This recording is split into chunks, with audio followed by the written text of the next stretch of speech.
What I'm showing here is proper ventilation. And what this is a mock-up of an attic space. And what you have to properly ventilate your home is you have to have a balanced system of intake and exhaust. Now what we mean by intake is your product that's down on the eave. So I mean that's going to be your intake.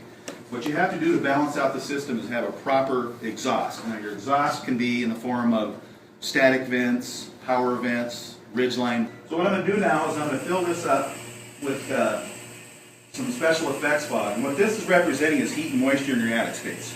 And what's going on is it's actually pulling, I'm running about 5 to 8 miles an hour worth of wind over the top of this product. As you can see what's going on, it's drawing from the intakes and exhausting out the top.